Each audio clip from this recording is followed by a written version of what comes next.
మొత్తానికి ఇజ్రాయెల్ అనుకున్నది సాధించగలిగింది. గాజాలో ఇన్నాళ్లుగా హమాస్ ఉగ్రవాదులు ఇజ్రాయెల్‌కు తలనొప్పిగా మారుతున్న సమయంలో తాజాగా హమాస్ ఉగ్రవాదులు ఏకంగా తమ ఆయుధాల మొత్తాన్ని వదులుకుంటాం అనే విధంగా ప్రకటన చేయగలిగారు. అండ్ తమ ఆయుధాలన్నిటినీ సైతం అప్పగించేస్తాం, ఇక మేము నిరాయుధులుగానే ఉంటాం అండ్ మా ఆర్మీని సైతం డిజాల్వ్ చేస్తామనే విధంగా హమాస్ ఉగ్రవాదులు ప్రకటన చేశారు. నిజానికి ఇజ్రాయెల్ ఈ విషయంలో పెద్ద విజయమే సాధించిందని చెప్పుకోవచ్చు. అక్టోబర్ 7వ తేదీన హమాస్ ఉగ్రవాదులు చేసిన ఒక్క దాడి వల్ల వాళ్ళు ఇంత నాశనం కావడానికి కారణమైంది. ఇజ్రాయెల్ గాజాలో ఈ ప్రపంచవ్యాప్తంగా ఎన్ని ఇబ్బందులు వచ్చినా, ఎంత వ్యతిరేకత వచ్చినా సైతం ఇజ్రాయెల్ అస్సలు వెనక్కి తగ్గలేదు. గాజాలో మొత్తంగా ఈ హమాస్ ఉగ్రవాదులను క్లీనప్ చేయడం స్టార్ట్ చేసింది. ఇటు అమెరికాతో దౌత్యాన్ని నెరపడంలో సైతం ఇజ్రాయెల్ విజయం సాధించగలిగింది. ఈ మొత్తం విజయంలో ఒకవైపు మొసాద్ ప్రణాళికలతో పాటు మరోవైపు ఐడిఎఫ్ దళాలు చేసిన పోరాటమే ఈ విజయానికి కారణమని చెప్పవచ్చు. మొసాద్ అయితే చాలా కీలకమైన నేతలైన మహ్మద్ డైఫ్, యహ్యా సిన్వార్తో పాటు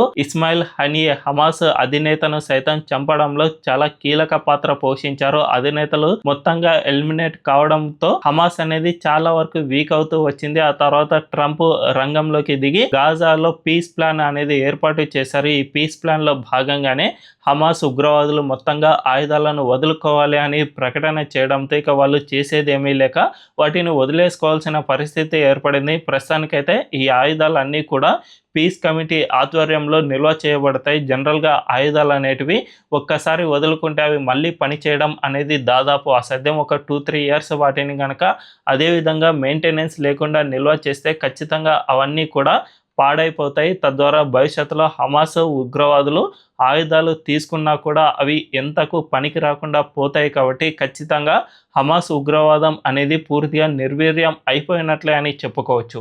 మరి ఇజ్రాయెల్ సాధించిన ఈ విజయం పట్ల మీ అభిప్రాయం ఏంటో కామెంట్ల రూపంలో తెలియజేయండి.